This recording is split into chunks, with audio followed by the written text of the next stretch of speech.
अब मैं मार्कंडेय सरोवर एवं समुद्र में मार्जन आदि की विधि बतलाता हूँ। तुम भक्ति भाव से तन्मय होकर पुण्य एवं मुक्ति देने वाले इस पुराण प्रसंग को सुनो।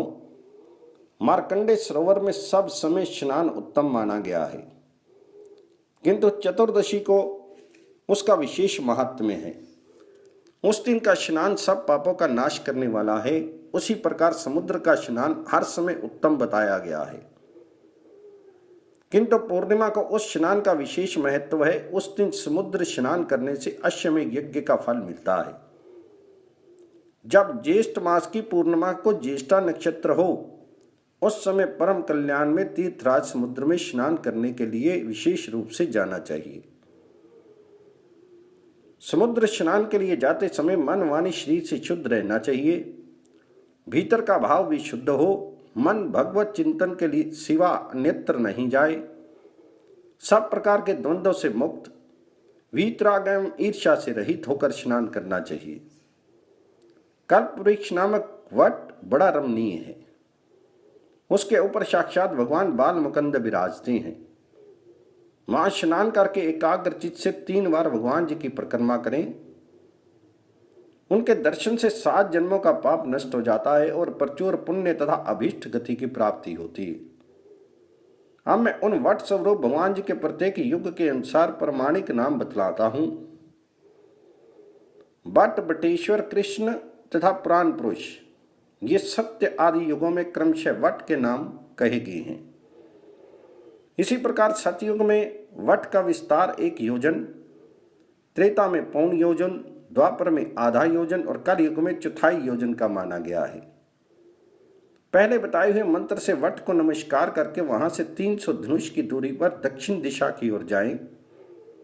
वहां भगवान विष्णु का दर्शन होता है। उसे मनोरम स्वर्ग द्वार कहते हैं। पहले उग्रसेन का दर्शन करके स्वर्ग द्वार से समुद्र तट पर जाकर आचमन करें। फिर पितृ भाव से भगवान नारायण का ध्यान करें। मनीषी पुरुष ओम नमो नारायणाय, इस मंत्र को ही अष्टाक्षर मंत्र कहते हैं। मन को भुलावे में डालने वाले अन्य बहुत से मंत्रों की क्या आवश्यकता। ओम नमो नारायणाय ये अष्टाक्षर मंत्र सब मनोरथों को सिद्ध करने वाला है। नर से प्रकट होने के कारण जल को नार कहा गया है। वह पूर्व काल में भगवान विष्णु का अयन अर्थात निवास स्थान रहा है, इसलिए उन्हें नारायण कहते हैं। समस्त वेदों का तात्पर्य भगवान नारायण में ही है। संपूर्ण द्विज भगवान नारायण की ही उपासना में तत्पर रहते हैं। ज्ञान के परम आश्रय भगवान नारायण ही हैं तथा यज्ञ कर्म भी भगवान नारायण की ही प्रतीति के लिए किए जाते हैं। धर्म के परम फल भगवान नारायण ही हैं। तपस्या भगवान नारायण की ही प्राप्ति का उत्कृष्ट साधन है। दान भगवान नारायण की प्रसन्नता के लिए ही किया जाता है और व्रत के चरम लक्ष्य भी भगवान नारायण ही हैं। संपूर्ण लोग भगवान नारायण के ही उपासक हैं। देवता भगवान नारायण के ही आश्रित हैं। सत्य का चरम फल भगवान नारायण की ही प्राप्ति है तथा परम पद भी नारायण स्वरूप ही है। पृथ्वी नारायण परक है, जल नारायण परक है, अग्नि नारायण परक है और आकाश भी नारायण परक है। वायु के परम आश्रय नारायण ही हैं। मन के आराध्य देव नारायण ही हैं। अहंकार और बुद्धि दोनों नारायण स्वरूप हैं। भूत, वर्तमान तथा भविष्य जो कुछ भी जीव नामक तत्व है, जो स्थूल, सूक्ष्म तथा दोनों से विलक्षण है, वे सब नारायण स्वरूप है। मैं नारायण से बढ़कर यहाँ कुछ भी नहीं देखता। ये दृश्य, अदृश्य, चर अचर सब उन्हीं के द्वारा व्याप्त है। जल भगवान विष्णु का घर है और वे विष्णु ही जल के स्वामी हैं। अतः जल में सर्वदा पाप हारी नारायण का स्मरण करना चाहिए। विशेषता स्नान के समय जल में उपस्थित होकर पवित्र भाव से भगवान नारायण का स्मरण एवं ध्यान करें। फिर विधि पूर्वक स्नान करना चाहिए। जिनके देवता जल हैं, ऐसे वैदिक मंत्रों से अभिषेक और मार्जन करके जल में डुबकी लगा 3 बार अगमर्शन मंत्र का जप करें। जैसे अश्वमेध यज्ञ सब पापों को दूर करने वाला है, वैसे ही अगमर्शन सूक्त सब पापों का नाशक है। स्नान के पश्चात जल से निकलकर 2 निर्मल वस्त्र धारण करें। फिर प्राणायाम, आचमन तथा संध्या उपासना करके ऊपर की ओर फूल और जल की अंजलि दें। सूर्य उपस्थान करें। उस समय अपनी दोनों भुजाएं ऊपर की ओर उठाए रखें और सूर्य देवता संबंधी मंत्रों का पाठ करें। सबको पवित्र करने वाली गायत्री देवी का 108 बार जप करें। गायत्री के अतिरिक्त सूर्य देवता संबंधी अन्य मंत्रों का भी एकाग्रचित्त से खड़े होकर जप करें।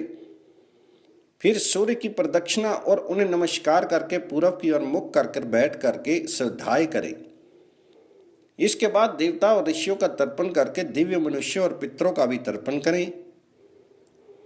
मंत्रवेता पुरुष को चाहिए कि चित्त को एकाग्र करके तिल मिश्रित जल के द्वारा नाम गोत्रोच्चार पूर्वक पितरों की विधिवत तृप्ति करे। श्राद्ध में और हवन काल में एक हाथ से सब वस्तुएं अर्पित करे, परंतु तर्पण में दोनों हाथों का उपयोग करना चाहिए। यही सनातन विधि है। बाएं और दाएं हाथ के सम्मिलित अंजलि से नाम और गोत्र के उच्चारण पूर्वक तृप्यताम कहें और मौन भाव से जल दें। यदि दाता जल में स्थित होकर पृथ्वी पर जल दे अथवा पृथ्वी पर खड़ा होकर जल में तर्पण का जल डाले तो वह जल पितरों तक नहीं पहुंचता है। जो जल पृथ्वी पर नहीं दिया जाता वह पितरों को नहीं प्राप्त होता। ब्रह्मा जी ने भी पितरों के लिए अक्षय स्थान के रूप में पृथ्वी ही दी है और पितरों की प्रीति चाहने वाले मनुष्यों को पृथ्वी पर ही जल देना चाहिए। पितर भूमि पर ही उत्पन्न हुए हैं, भूमि पर ही रहे और भूमि में ही उनके शीर का लय हुआ, अतः भूमि पर ही उनके लिए जल देना चाहिए। अग्रभाग सहित कुशों को बिछाकर उस पर मंत्रों द्वारा देवताओं और पितरों का आवाहन करना चाहिए। पूर्व अग्र कुशों पर देवताओं का और दक्षिण अग्र कुशों पर पितरों का आवाहन करना उचित है। पुरोहित वसु कहते हैं, ब्रह्मपुत्री मोहिनी देवताओं, ऋषियों, पितरों तथा अन्य प्राणियों का तर्पण करने के पश्चात मौन भाव से आचमन करके समुद्र के तट पर एक चौकोर मंडप बनावें। उसमें 4 दरवाजे रखें। उसकी लंबाई चौड़ाई 1 हाथ की होनी चाहिए। मंडप बहुत सुंदर बनाया जाए। इस प्रकार मंडप बनाकर उसके भीतर कर्णिका सहित अष्टदल कमल अंकित करें। उसमें अष्टाक्षर मंत्र की विधि से अजन्मा भगवान नारायण का पूजन करें। हृदय में उत्तम ज्योति स्वरूप ओंकार का चिंतन करके कमल की कर्णिका में विराजमान ज्योति स्वरूप सनातन विष्णु का ध्यान करें। फिर अष्टदल कमल के प्रत्येक दल में क्रमशः मंत्र के एक एक अक्षर का न्यास करें।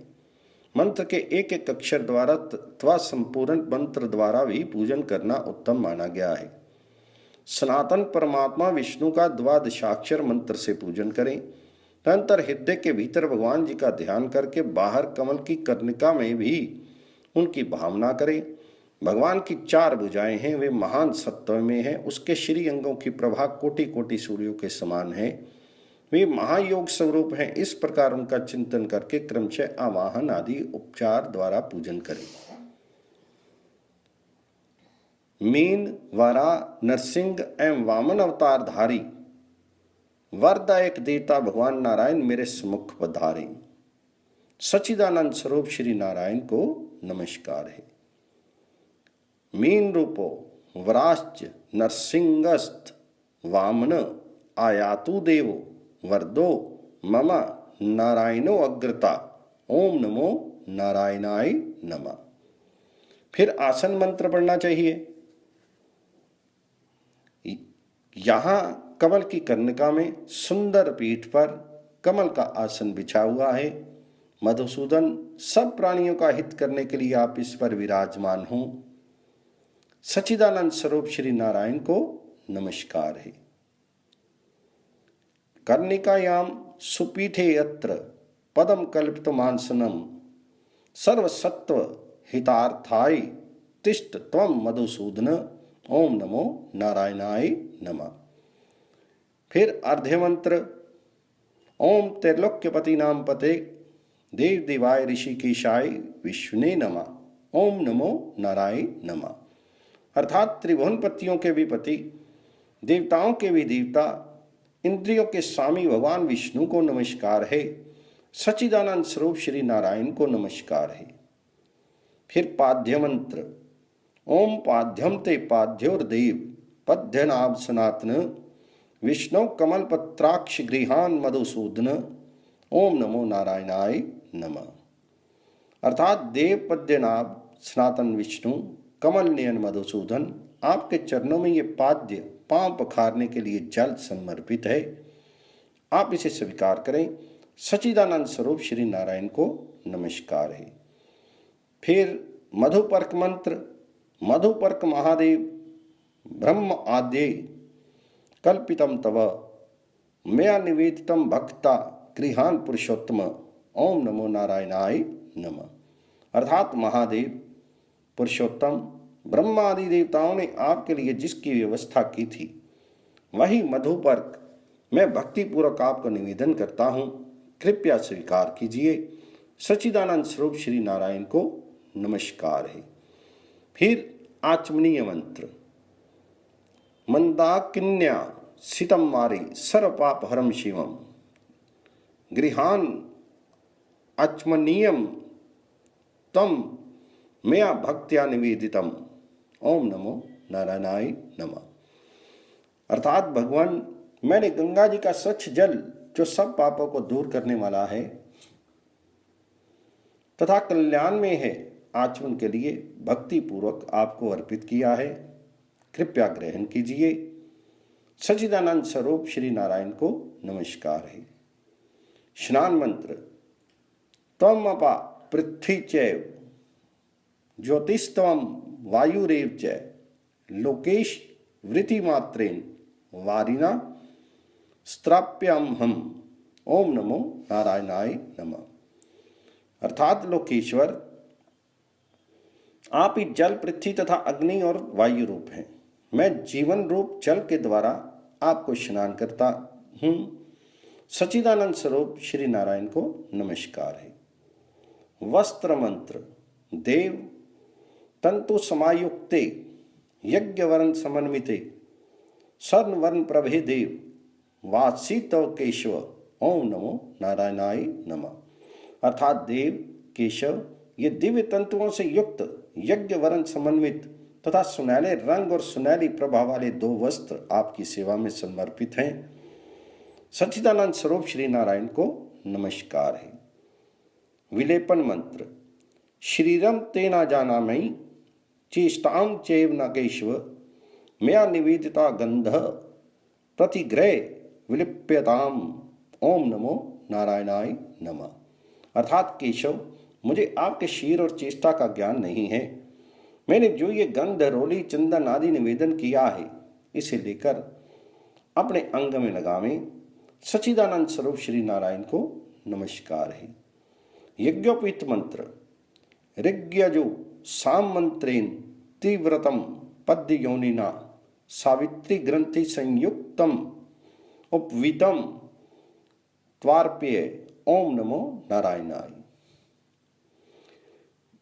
अर्थात हे भगवान, ब्रह्मा जी ने ऋक, यजु और सामवेद के मंत्रों से जिसको त्रिगुण बनाया है, वह सावित्री ग्रंथि से युक्त यज्ञोपवीत मैं आपकी सेवा में अर्पित करता हूँ। सच्चिदानंद स्वरूप श्री नारायण को नमस्कार है। अलंकार मंत्र। दिव्य रत्न समायुक्ता वह्नि भानु संप्रभा गात्राणि शोभ्यंती अलंकार अस्तु माधव ओम नमो नारायणाय नमः। अर्थात माधव, अग्नि और सूर्य के समान चमकीले और दिव्य रत्नों से जड़ित ये दिव्य आभूषण आपके श्री अंगों की शोभा बढ़ाएंगे। सच्चिदानंद स्वरूप श्री नारायण को नमस्कार है। पूर्वोक्त अष्टदल कमल के पूर्व दल में भगवान वासुदेव का और दक्षिण दल में श्री शंकरशन का न्यास करें। पश्चिम दल में प्रद्युम्न का तथा उत्तर दल में अनिरुद्ध का न्यास करें। अग्निकोण वाले दल में भगवान वराह का तथा नैऋत्य दल में नरसिंह का न्यास करें। वायव्य दल में माधव का तथा ईशान दल में भगवान त्रिविक्रम का न्यास करें। अष्टाक्षर देव स्वरूप भगवान विष्णु के सम्मुख गरुड़ जी की स्थापना करनी चाहिए। भगवान जी के वाम भाग में चक्र और दक्षिण भाग में शंख की स्थापना करें। इस प्रकार उनके दक्षिण भाग में महागदा, कौमोदकी और वाम भाग में शांगर नामक धनुष समर्पित करें, स्थापित करें। दक्षिण भाग में दो दिव्य तरकश और वाम भाग में खड़ग का न्यास करें। फिर दक्षिण भाग में श्री देवी और वाम भाग में पुष्टि देवी की स्थापना करें। भगवान जी के सम्मुख वनमाला, श्रीवत्स और कौस्तुभ रखें। फिर पूर्व आदि चारों दिशाओं में हृदय आदि का न्यास करें। कोण में देव देव विष्णु के अस्त्र का न्यास करें। पूर्व आदि 8 दिशाओं में तथा नीचे और ऊपर क्रमशः इंद्र, अग्नि, यम, नैऋति, वरुण, वायु, कुबेर, ईशान, अनंत तथा ब्रह्मा जी का उनके नाम मंत्रों द्वारा पूजन करें। इसी विधि से पूजित मंडलस्थ भगवान जनार्दन का जो दर्शन करता है वह भी अविनाशी विष्णु में प्रवेश करता है। जिसने उपयुक्त विधि से एक बार भी श्री केशव का पूजन किया है वह जन्म, मृत्यु और चिरावस्था को लांघकर भगवान विष्णु के पद को प्राप्त हो जाता है। जो आलस्य छोड़कर निरंतर भक्ति भाव से भगवान नारायण का स्मरण करता है उसके नित्य निवास के लिए श्वेत दीप बताया गया है। नमा सहित ओमकार जिनके आदि में है और जो अंत में नमा पद से शोभित हैं, ऐसे नारायण का नाम संपूर्ण तत्वों का प्रकाशक मंत्र कहलाता है। उनका स्वरूप है ओम नमो नारायणाय नमः। इसी विधि से प्रत्येक को गंध पुष्प आदि वस्तुएं क्रमशः निवेदन करनी चाहिए। इसी क्रम से 8 मुद्राएं बांध कर दिखावें। तंत्र मंत्रवेता पुरुष ओम नमो नारायणाय इस मूल मंत्र का 108 बार या 28 बार अथवा 8 बार जप करे। किसी कामना के लिए जप करना हो तो उसके लिए शास्त्रों में जितना बताया गया है उतनी संख्या में जप करे अथवा निष्काम भाव से जितना हो सके उतना एकाग्र चित्त से जप करे। पदम, शंख, श्रीवत्स, गदा, गरुड़, चक्र, खड़ग और शांग्र धनुष, ये 8 मुद्राएं बताई गई हैं। जो लोग शास्त्रों के मंत्रों द्वारा श्री हरि की पूजा का विधान ना जानते हों वे ओम नमो नारायणाय इस मूल मंत्र से ही सदा भगवान अच्युत का पूजन करें। पुरोहित वसु कहते हैं, मोहिनी इस प्रकार भक्ति पूर्वक भगवान पुरुषोत्तम की विधिवत पूजा करके उनके चरणों में मस्तक झुकाएं, फिर समुद्र से प्रार्थना करें। प्रांस्त्वाम सर्वभूतानां योनिश्च सरिताम पते तीर्थराज नमस्तुते त्राहि माम अच्युत प्रिय। अर्थात सरिताओं के स्वामी तीर्थराज, आप संपूर्ण भूतों की प्राण और योनि हैं। आपको नमस्कार है। अच्युत प्रिय, मेरी रक्षा कीजिए। और इस प्रकार उत्तम क्षेत्र समुद्र में भली भांति स्नान करके तट पर अविनाशी भगवान नारायण की विधिवत पूर्वक पूजा करें। तदनंतर समुद्र को प्रणाम करके बलराम, श्री कृष्ण और सुभद्रा के चरणों में मस्तक झुकाना चाहिए। ऐसा करने वाला मानव 100 अश्वमेध यज्ञ का फल पाता है और सब पापों से मुक्त होकर सब प्रकार के दुखों से छुटकारा पा जाता है। अंत में सूर्य के समान तेजस्वी विमान पर बैठकर श्री विष्णु लोक में जाता है। ग्रहण, संक्रांति, अयनारंभ, विषुव योग, युगादि तिथि, मनवादि तिथि, व्यतिपात योग, तिथिशय, आषाढ़, कार्तिक और माघ की पूर्णिमा तथा अन्य शुभ तिथियों में जो उत्तम बुद्धि वाले पुरुष वहां ब्राह्मणों को दान देते हैं वे अन्य तीर्थों की अपेक्षा 1000 गुना फल पाते हैं। जो लोग वहां विधि पूर्वक पितरों को पिंडदान देते हैं उनके पितर अक्षय तृप्ति लाभ करते हैं। इस प्रकार मैंने समुद्र में स्नान, दान एवं पिंडदान करने का फल बतलाया। ये धर्म, अर्थ एवं मोक्ष रूप फल देने वाला, आयु, कीर्ति तथा यश को बढ़ाने वाला, मनुष्यों को भोग और मोक्ष देने वाला तथा उनके बुरे सपनों का नाश करने वाला धन्य साधन है। ये सब पापों को दूर करने वाला, पवित्र तथा इच्छा अनुसार सब फलों को देने वाला। इस पृथ्वी पर जितने तीर्थ, नदियां और सरोवर हैं वे सब समुद्र में प्रवेश करते हैं, इसलिए वह सबसे श्रेष्ठ है। सरिताओं का स्वामी समुद्र सब तीर्थों का राजा है, अतः वह सभी तीर्थों में श्रेष्ठ है। जैसे सूर्योदय होने पर अंधकार का नाश हो जाता है, उसी प्रकार तीर्थराज समुद्र में स्नान करने पर सब पापों का क्षय हो जाता है। जहाँ 99 करोड़ तीर्थ रहते हैं उस तीर्थराज के गुणों का वर्णन कौन कर सकता है। अतः वहाँ स्नान, दान, होम, जप तथा देव पूजन आदि जो कुछ सत्कर्म किया जाता है वे अक्षय बताया गया है।